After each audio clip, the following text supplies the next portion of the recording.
आज मैं आई हूँ मशहूर गीतकार हसरत जयपुरी के घर। हसरत जयपुरी के सुपुत्र अख्तर जयपुरी ने हसरत साहब को याद करते हुए हमें क्या बताया, आइए सुनते हैं। डैडी के बारे में क्या बताऊं। जयपुर के पैदाइशी थे, लगन थी पोइट्री में और काम की तलाश में बॉम्बे आए। यहाँ नौकरी पाना बड़ा मुश्किल था, लेकिन कैसे भी बस कंडक्टर बन गए। 8 साल तक उन्होंने काम किया बस कंडक्टर के तौर पे। शेर व शायरी फिर भी जारी रही उनकी, लेकिन बस के अंदर उनका था कि कोई अगर खूबसूरत लड़की चढ़ जाती तो उसका टिकट नहीं लिया करते थे। ये मैनेजमेंट को नहीं जमा, 8 साल के बाद उनको छोड़ना पड़ा और फिर वो फुटपाथ पे उस वक्त पे मिट्टी के खिलौने बड़ा बिका करते थे। तो मिट्टी के खिलौने बेचते बेचते लिखते लिखते उस वक्त एक प्रोग्राम, एक कवि सम्मेलन था जिसमें पृथ्वीराज साहब चीफ जज थे उधर, और ऐसा था इनाम कि अगर जो इस कवि सम्मेलन में फर्स्ट आएगा उसको बरसात पिक्चर राज साहब उनके बेटे बना रहे थे, उसमें मौका मिलेगा गाना लिखने के लिए। डैडी ने एक पोइट्री लिखी, मजदूर की लाश। एक मजदूर था जो डैडी के बाजू में सोया करता था। अचानक एक दिन उसकी मौत हो गई और उसको उठाने वाला कोई नहीं था।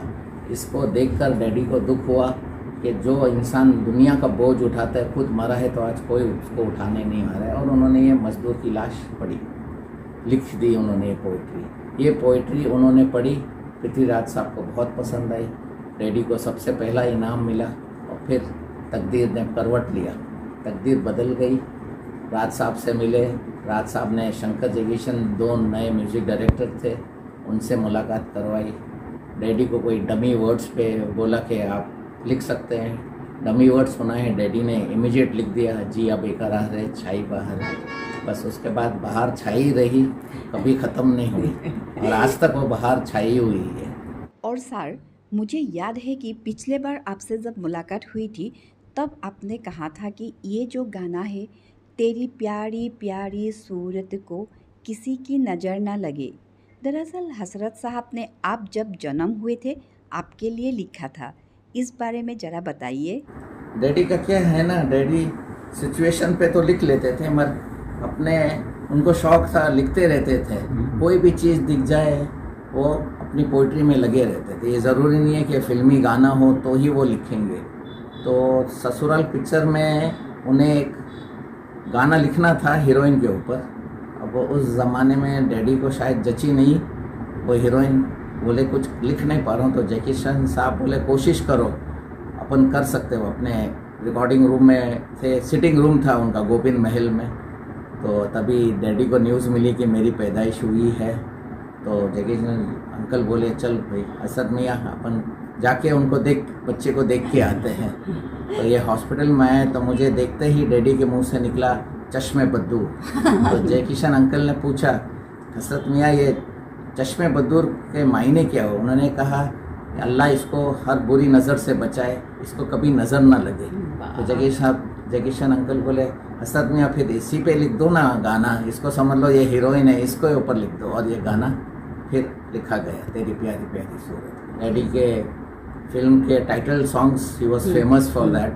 बहुत सारी पिक्चरों के टाइटल सॉन्ग्स लिखे हैं। He has worked with around 74 music directors. एक गोल्डन एरा का रिकॉर्ड है, किसी ने इतने सारे म्यूज़िक डायरेक्टर्स के साथ काम नहीं किया है। रफ़ी साहब के साथ बहुत अच्छी जोड़ी थी। आफ्टर मजरूर सुल्तानपुरी साहब के बाद रफ़ी साहब के साथ सबसे ज़्यादा गाने डैडी के हैं। बहुत सारे सिंगर्स के सी हैं, 80+ सिंगर्स हैं जिनके साथ उन्होंने काम किया है। तो रिकॉर्ड फैंटास्टिक है। और सबसे बड़ा रिकॉर्ड उनका ये है कि जब BBC ने वो best song of the millennium का प्रपोजल डाला था और सबको इनवाइट किया था, उसमें डैडी का गाना बहारो फूल बरसाओ was voted as the best song of the millennium. Down to earth, सबसे बड़ी बात है डाउन टू अर्थ इंसान था ये। हर किसी को मिला, वो हर किसी को मिला, किसी को ऐसे खाली हाथ जाने नहीं दिया। उस वक्त क्या है ना, काम पैशन था।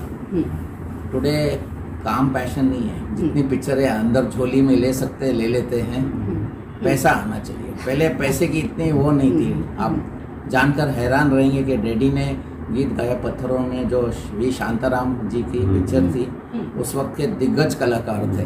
डैडी ने उनके सब गाने, 8 या 9 गाने सिर्फ 1 रुपये में लिखे हैं।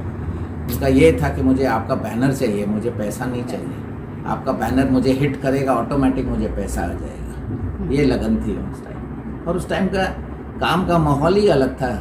सब साथ में बैठते थे, स्टोरी डिस्कस होती थी, सिटिंग्स होती थी, महीनों महीनों लगते थे एक गानों को। तो सब दिग्गज कलाकारों ने एक से एक काम किया, चाहे वो डैडी हो, शैलेंद्र जी हो, शकील बदायूनी जी हो, साहिर जी हो, एक से एक मजरूर साहब हो, सबसे सब दिग्गज गीतकार थे। मगर कभी जेलसी नहीं हुई। और ये गाना बदन पे सितारे, इसका तो जवाब ही नहीं, सबके मुंह पे रहता है रियलिटी शो वगैरह में। जब भी कोई शो में जाते हैं, जब ये गाना बजता है ना, तो लोग सीट से उठ के नाचते हैं। इतना पेपी गाना बना है ये भी सिचुएशन नहीं है, बस ऑन द स्पॉट। डैडी जगीशन जी उधर अंडरग्राउंड शो था, उसमें एक लड़की आके वो पॉइंट टाइप ड्रेस पहनी हुई थी, और डैडी ने उसको एक झलक देखी, तो जगीशन जी ने कहा कुछ लिखो तो सही। तो तब लिखा गया था, बदन पे सितारे लपेटे हुए, जाने तमन्ना किधर जा रही हो, जरा पास आओ तो चैन आ जाए।